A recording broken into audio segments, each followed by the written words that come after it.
Niining panahon nga ang putling ebanghelyo gihagis sa mga hiwi nga pagtulunan.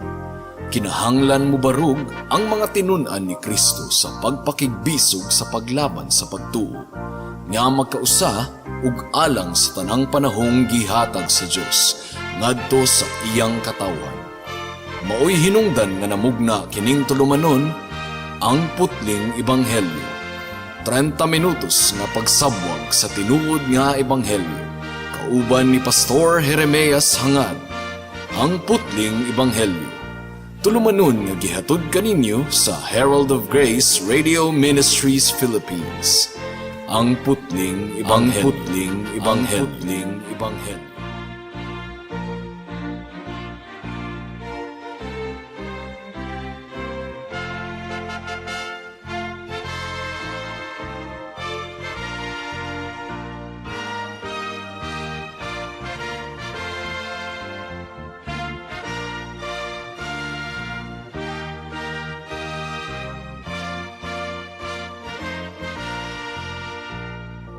Alang sa patukuranan sa mensahe ni ining taknaa, atong pagabuksan ang atong Biblia sa Mark chapter 13 verse 28 hangtod sa verse 37. Apan sa dili pa, once again, akong gipaabot ang akong pagpanimaya sa akong 93 years old nga lulo nga si Isabelo Lauri Sr. nga Lord be willing magsaulog sa iyang 94th birthday karong July 15. Dalaygon ang buhi nga Dios. Mark chapter 13 verse 28 hangtod sa 37. Ang giingon dinhi mga kaigsuonan. Kuhain ninyo og pagtulunan ang kahoyng igera. Inig panghumok na sa mga sanga niini ug mangudlot na kini, inyong masayran nga duol na ang tinginit. Sa samang paagi inig kakita ninyo nga magsugod na kining mga panghitabua. Masayran ninyo nga duol na gayod ang pagbalik sa anak sa tawo. Timan ikini, kining tanan mahitabo sa dili pa mga matay ang tanang tawo nga karon buhi pa. Ang langit ug ang yuta matapos, apan ang akong pulong dili gayod mapakyas. Apan walay nasayod kanus amo abot kadtong adlaw, utak naa. Bisan ang mga anghel sa langit, bisan gani ang anak, ang amahan lamang maoy nasayod niini. Busa pagbantay ug pagtukaw kamo kay wala kamo masayod kanus akin nimo abot. Sama kini sa usa ka agalon nga mopanaw sa layong dapit. Sa dili pa siya mugikan hatagan niyag buluhaton ang tagsa-tagsa kasulugoon ug pahimangnuan ang gwardya sa pultahan nga magbantay kanunay. Busa pagtukaw kamo kay wala ninyo hibalui kanusa ang agalon mo pauli. Sa hapon ba, sa tungang gabi ba, sa dili pa ang kadlawon o sa buntag ba hinoon. Kung mukalit siya pag-abot kinahanglan nga dili kamo niya hiabtan nga nangatulog. Ang gisulti ko kaninyo, gisulti ko usab sa tanan. Busa pagbantay kamo. May the Lord bless the proclamation of His word at this moment. Now, nasayra nato ni adtong miaging simana ang mahitungod sa ikaduhang pagbalik sa atong Ginoong Hesukristo. Mahitabo kini sa panahon nga wala gyud nato damha mga kaigsuonan. Wala po'y mga specific signs nga gihatag ang atong Ginoo sa iyang pagbalik except nga magkadautan ang kalibutan ug ang pinakasinyalis mga kaigsuonan mao nga makita nato siya nga mokanaog diha sa kapanganuran kauban sa iyang mga anghel mga kaigsuonan.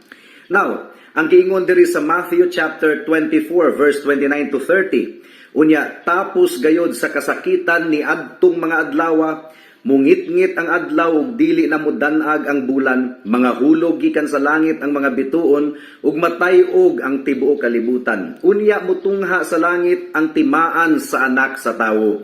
Ug manghilak ang tanang banay sa yuta ug makakita sila sa anak sa tawo nga moabot sinapnay sa mga panganod sa langit. Moabot siya nga may gahom og dakong himaya. So, Jesus Christ will come forth in all His glory accompanied by His mighty army of angels, mga kaigsuonan.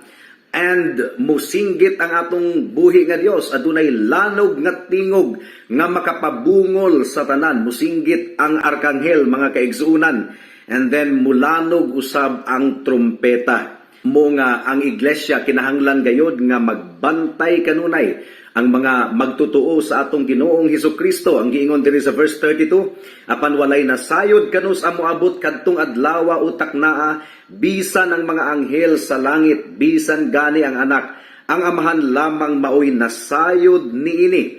O gisundan pa kini sa verse 37, ang gisulti ko kaninyo, gisulti ko usab sa tanan, busa pagbantay kamo. Now, last time, ato kamong gidala sa solemn attention sa pahimangno sa atong Ginoong Hesukristo nga kinahanglan magpabilin kitang maigmat mga kaigsunan.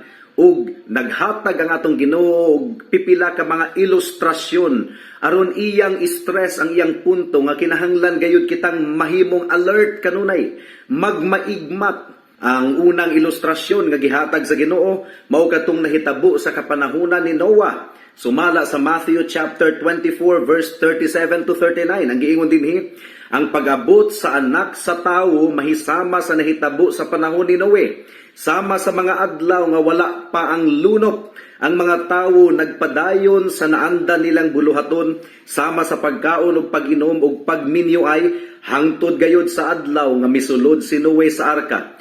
Apan wala sila masayod sa nahitabo hangtod nga ang lunok miabot ug mibanlas kanilang tanan. Sama unya niini ang mahitabo inig abot sa anak sa tawo. So during the time of Noah, life was going on as usual. Alang sa mga dautan, during the time of Noah, nagkaon sila, nag-inom sila, they were beginning new families and planning futures until the very end.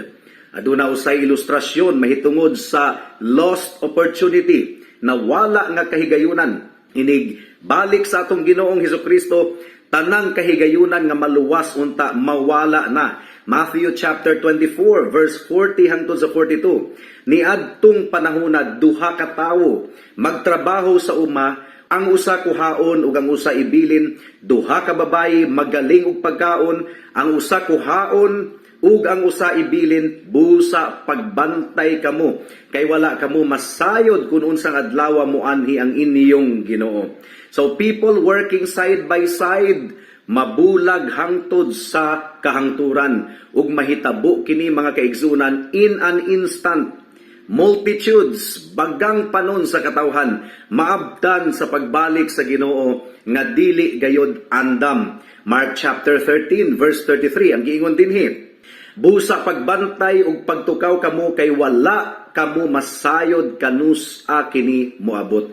And then the Lord also gave illustration, sumala sa atong gipamalandungan last time, mahitungod sa usa ka kawatan. Wala may kawatan nga moanunsyo kung kanus siya manulis mga kaigsunan. Matthew 24 verse 43 hangtod sa 44, ang giingon dinhi, hinumdumi kini kun ang agalon sa panimalay nasayod paunta-unsang taknaa sa gabi moabot ang kawatan, magtukaw gayud siya ug dili mutugot nga ang kawatan mulungkab sa balay.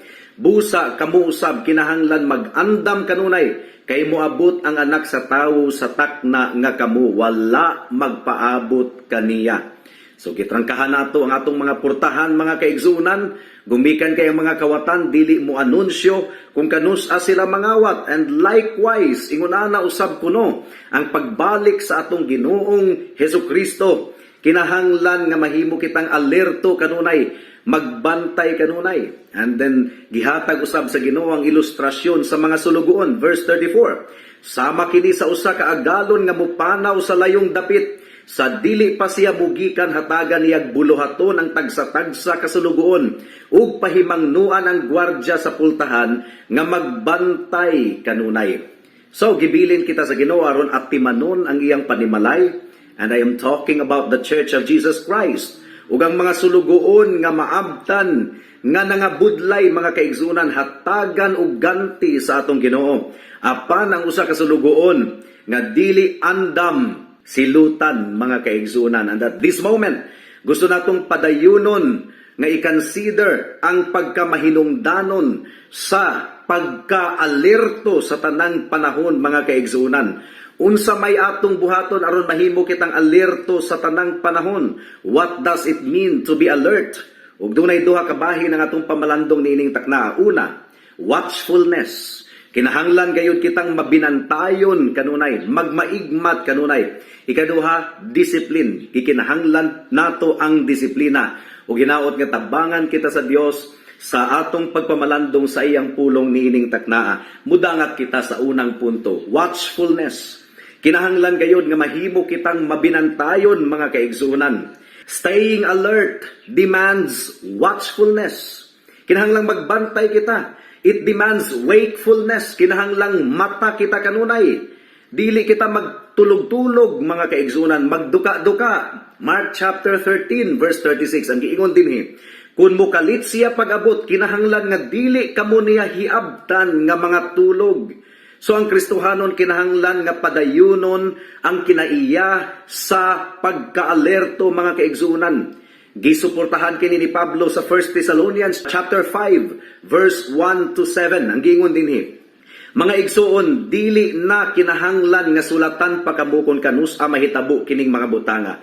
Kamu mismo nasayod kaayo nga ang pagbalik sa Ginoo sama sa usa ka kawatan nga moabot sa gabii. Inig-ingon sa mga tao malinaw ng tanan og luwas sa kakuyaw, sa kalit moabot kanila ang kalaglagan sama kakalit sa sakit nga bation sa babayi nga nagbati. Unya dili sila makalikay niini apan kamo mga igsuon wala magpuyo diha sa kangitngit busa dili kamo makalitan sa maong adlaw nga moabot sama sa usa ka kawatan.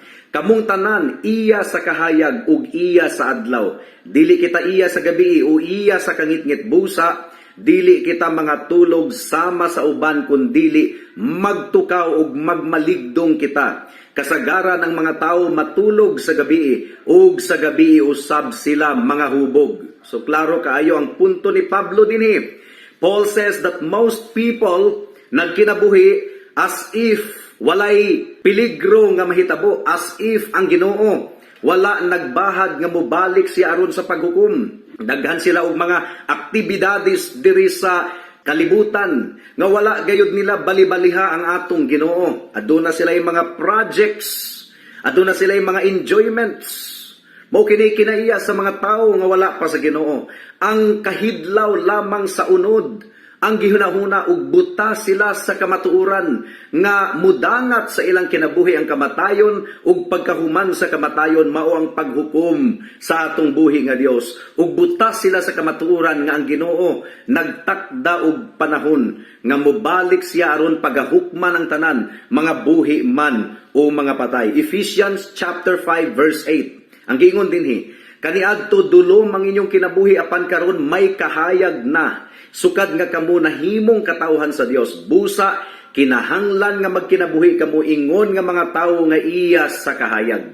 Ang mga wala sa Ginoo nagkinabuhi ingon nga mga tawo iya sa kangitngit. Now isip mga Kristohanon, isip mga magtutuo sa atong Ginoong Hesukristo, kinahanglan nga dili kita magtinapulan. Kinahanglan nga dili kita mag-relax-relax. Dili nato usikan ang higayon nga gihatag sa Ginoo kanato. Kung mausik na ang higayon mga kaigsunan, dili na nato kini mabawi pa. Ephesians chapter 5 verse 14 to 16 ang giingon dinhi. Kayang tanang madayag mahimong kahayag, busa giingon pagmatana, hingatulgon, bangon gikan sa mga patay ug hatagan ka ni Kristo og kahayag. Busa pagmatngon kamo pag-ayo sa inyong pagkinabuhi, ayaw kamo pagkinabuhi sama sa mga walay alamag, kundili sama sa mga maalam. Ayuha paggamit ang inyong panahon kay dautan kining mga adlawa. Paminaw nato ang gipasabot dinhi ni Matthew Henry. Ang giingon niya, what shall Christians who have the light of the blessed gospel shining in their faces be careless about their souls and unmindful of another world? So matod pa ni Matthew Henry, unsa? Ang mga Kristohanon nga adunay kahayag sa Ebanghelyo, dili mabinantayon ug dili nagtagad-tagad sa ilang kalag ug sa kamatuoran nga adunay pagbalik sa atong buhi nga Dios nga iyang gisaad ug gibahad mga kaigsunan. Ang mga Kristohanon kinahanglan nga gwardyahan nato ang iglesia ug gwardyahan nato ang atong kaugalingon gikan sa kaaway nga mao si Satanas. Gumikan kay si Satanas, wala nag-relax-relax. Nangita siya kahigayunan aron pahagbaon ang iglesia sa atong buhi nga Dios, aron bitaron taniya usab sa pagpakasala mga kaigsunan. 1 Peter chapter 5 verse 8 ang giingon dinhi, pagmaigmat ug pagmabinantayon kamo, kay ang inyong kaaway nga mao ang yawa naglibot-libot kaninyo, sama sa leon nga nagmulob, nangita ug tukbonon. And that is the truth mga kaigsunan. So, ang mga Kristohanon, mga pastor, mga church members, mga church workers, kinahanglan gayong magmaigmat, magmata ug magmabinantayon kanunay. Gumikan kay iyang giila nga ang kinabuhi nga Kristohanon dili relax kundi giyera, gubat mga kaigsunan. Ug ang sundalo dili na magpataka og butang sa iyang hinagiban bisag asa. Gitangkil-tangkil gayud niya kanunay ang iyang hinagiban, ang iyang armas mga kaigsunan, kay basin og dunay kaaway nga mukalit lang og gutho. 2 Timothy chapter 2 verse 3 to 4 ang giingon dinhi, pakigambit sa mga pag-antos ingon nga maayong sundalo ni Kristo Jesus. Gusto sa usa ka sundalo nga mahimuot ang iyang labaw, busa dili siya mag-apil-apil sa kalihukan nga walay labot sa iyang pagkasundalo. Now, isip sundalo sa atong Ginoong Hesukristo, dili nato usik-usikan ang atong panahon sa mga activities nga walay kalabutan sa atong pagkasundalo sa atong Ginoong Hesukristo. We must always be on guard against the lure of the world. Kusog kaayo ang tintal sa kalibutan mga kaigsuunan. Gusto sa kalibutan nga kita mabugnaw sa atong pagpangalagad sa atong buhi nga Dios. We must be on guard against the sinfulness of our own flesh.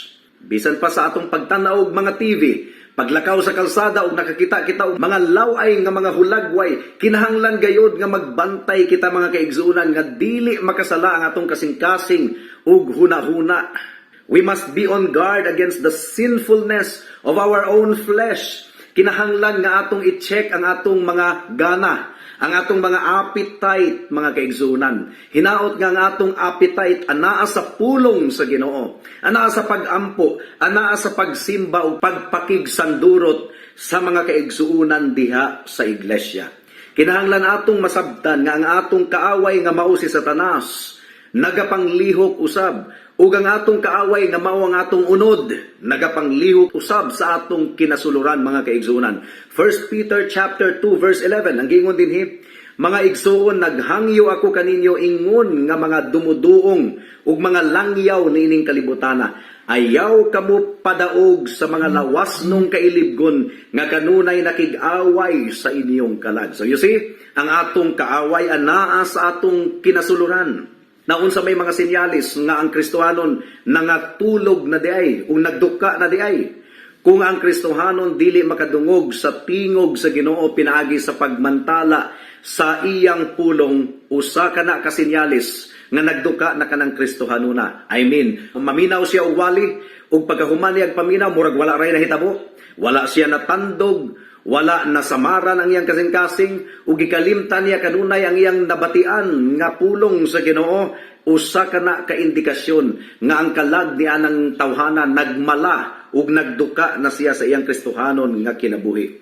Ug kun iyang giisip nga mas maayo ang iyang kondisyon karon kaysa sa una, busa nagrelax na siya, usa ka na kaindikasyon nga siya nagmala ug nagduka na. Revelations chapter 3 verse 17, nag-ingon ka, dato ako og maayong pagkabutang, ug walay nakulang kanako apan wala ka masayod nga alaot ug makaluluoy ka kaayo, kabus ka, hubo ug buta.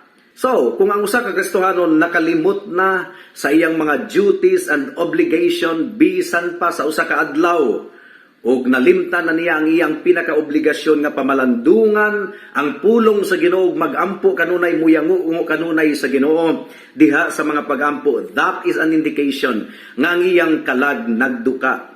Ang pasidaan alang kanato mga kaigsunan, gumikan kay duna gayod kitay tendency nga magduka-duka, kinahanglan gayod nga magpadayon kita nga magbantay, magmaigmat ug magpaabot sa pagbalik sa atong buhi nga Dios. Now ikaduha, unsa may gikinahanglan nato aron mahimo kitang alerto sa tanang higayon? Gikinahanglan nato ang disiplina mga kaigsuunan. Staying alert demands discipline. Ang usa ka tinun-an ni Kristo nga nagpaabot sa iyang pagbalik, iyang gihatag ang iyang kaugalingon diha sa usa ka istrikto ug bug-at nga disiplina aron siya magkinabuhi diha sa pagkabalaan. Sama sa usa ka magdudula or mga atleta nga nagbansay sa ilang pagka-atleta, mga kaigsuonan, ang usa ka Kristohanon naningkamot usab nga mutubo diha sa pagkabalaan. Iyang gimintinar ang strikto nga standard sa iyang kinabuhi. 1 Corinthians chapter 9 verse 25 to 27 ang gingon dinhi. Ang kada magdudula nga nagbansay-bansay nagsunod sa higpit nga disiplina. Gihimo niya kini aron makadawat siyag purong-purong nga malawos. Apan kita naghimo niini alang sa usa ka purong-purong nga dili malaya hangtod sa kahangturan. Mao kini ang hinungdan nga nagdagan ako paingon gayod sa daganan ug sama ako sa buksingero nga dili magpatakag sumbag. Gimanso ko ang akong lawas ug gipanton ko kini aron nga dili ako isalikway human ako mag-awhag sa uban pag-apil sa bangga. So this is also a warning para sa mga pastors. Basin og pagkahuman sa tanan nato nga pagpaningkamot, disqualified dai kita. Kinahanglan gayud kitang magbantay kanunay. Kinahanglan masabta nato ang atong gubat, mga kaigsuonan. Ang unod nagpadayon sa pakigbisog batok sa atong kalag. Ang usa ka Kristohanon gakinahanglan gayud og moral, doctrinal and spiritual purity. Muna nga kinahanglan nga magtuon kita kanunay sa pulong sa Ginoo. Kinahanglang dili kita mag-compromise sa standard sa Christianity. Now, unsa pa ang uban nga mga disiplina? Makatabang usab ang prayer and fasting, mga kaigsuonan. Makatabang usab ang intensive Bible study. Kinahanglan gayud nga magtuon kita sa pulong sa Ginoo aron kita magiyahan kung unsaon nato pagkinabuhi nga balaan sa iyang atubangan. Gumikan kay nagtuo kita. The more nga exposed kita sa pulong sa Ginoo, the more nga mulapad ang atong pagsabot, ug the more nga malig-on kita, ug the more nga kita mutubo diha sa pagpakigbisog batok sa unod, mga kaigsuonan. Kinahanglan nga mintinar nato ang atong pagkaon sa pulong sa Ginoo sa matag adlaw. As much as possible, mag-memorize kita og mga bersikulo sa Biblia ug mamalandong kita sa pulong sa Ginoo. We must remain constant in prayer.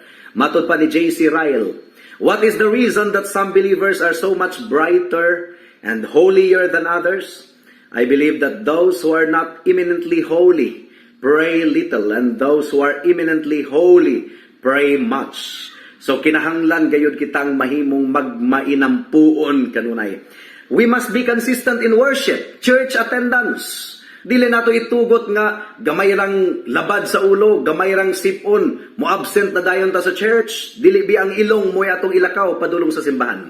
Gamay rang labad sa ulo or ubo, mo absent na dayon. Pero sa trabaho, bisan pa og dunay gibati nga dili maayo, kinahanglan gayud mo trabaho, kay kinahanglan iya sa pagsimba, dali ra kayo maka-decide nga dili mo simba, atong likayan kana nga attitude, mga kaigsuonan. Kinahanglan nga mo simba kita, kanunay kinahanglan nga mo participate kita sa mga ordinances sa sunod sa iglesia, sama sa balaang panihapon, ug sama sa baptism kung dunay bautismohan. Kinahanglan nga musaksi kita, gumikan kay makatabang usab kini sa atong kalag. Kinahanglan nga careful kita nga atong obserbahan ang adlawng igpapahulay nga gitakda sa Ginoo nga ang mga Kristohanon magtigom aron sa pagpamati sa pulong sa Ginoo, aron sa pagpalig-on sa matag usa. O kinahanglan usab nga kita mahimong manggihinatagon alang sa buluhaton sa atong Ginoo ug mo tugyan sa atong kaugalingon diha sa pagpangalagad sa Dios sa sulod sa iglesia. So, ang usa ka Kristohanon, mga kaigsuonan, nagpaabot kanunay. Aduna kitay gipaabot ang pagbalik sa atong buhi nga Dios. Gumikan kay sa pagbalik sa atong buhi nga Dios. Makita nato siya nawong sa nawong, mga kaigsuonan. ug mahimo kitang gawas nun gikan sa sala hangtod sa kahangturan. Ikaduhang Pedro kapitulo 3 bersikulo 10 hangtod sa 14. Apan ang adlaw sa Ginoo moabot sama sa usa ka kawatan. Nianang adlaw ang kalangitan mahanaw uban sa kusog nga dinahunog ug ang mga butang musilaob ug maugdaw ug ang yuta mahanaw uban sa tanan nga anaa niini ug sanglit kining tanan laglagon man niining paagiha unsa may angay ninyong buhaton. Kinahanglan nga magkinabuhi kamo nga balaan ug ihalad ang inyong kinabuhi ngadto sa Dios samtang maghulat kamo sa adlaw sa Dios nga ang mga langit musilaob ug maugdaw ug ang mga butang mga tunaw tungod sa kainit. Apan nagpaabot kita sa gisaad sa Dios nga mao ang bag-ong kalangitan ug ang bag-ong yuta diin maghari ang katarong busa mga hinigugma. Samtang nagpaabot kamo niya ng adlaw, paningkamot kamo pag-ayo nga mahimo kamong putli ug dili masaway sa Dios ug may pakigdait kaniya. Gisuportahan kini ni Juan sa 1 John chapter 3 verse 2 to 3. Minahal kong mga igsoon, kita karon mga anak na sa Dios. Wala pa nato matino kung maunsa gayod unya kita. Apan ang nasayra nato mao nga inig abot na ni Kristo mahisama kita kaniya kay makita man nato siya sa iya gayong pagkasiya ug ang tanan nga nagbato niini nga paglaom diha kang Kristo nagputli sa ilang kaugalingon ingon nga si Kristo putli. So usa ka ilhanan nga ang usa ka tawo tinuod nga Kristohanon nagkinabuhi gayod nga putli at tubangan sa Dios. By faith we continue watching for our Savior. Kinahanglan nga aduna kitay pasensya sa pagpaabot sa atong Ginoong Hesukristo. Moabot ang takna nga makita nato siya nawong sa nawong ug dayigo nato siya hangtod sa kahangturan.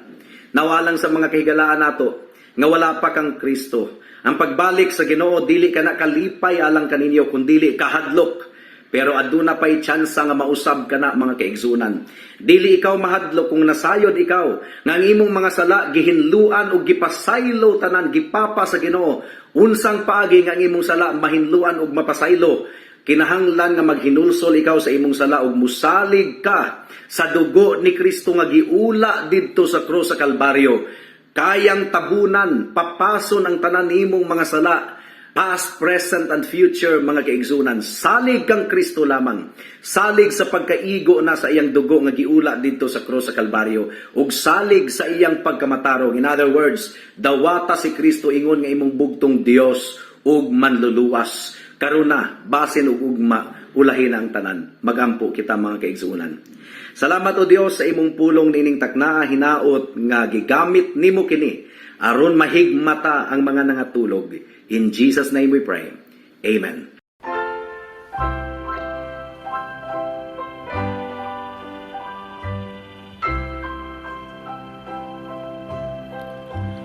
Once I stood in the night with my head bowed low in the darkness as black as could be, and my heart felt alone, and I cried, "Oh Lord, don't hide your face from me." Like a king I may live in a palace so tall, with great riches to call my own. But I don't know a thing in this whole wide world that's worse than being alone. Hold my hand all the way, every hour, every day. Come here to the grave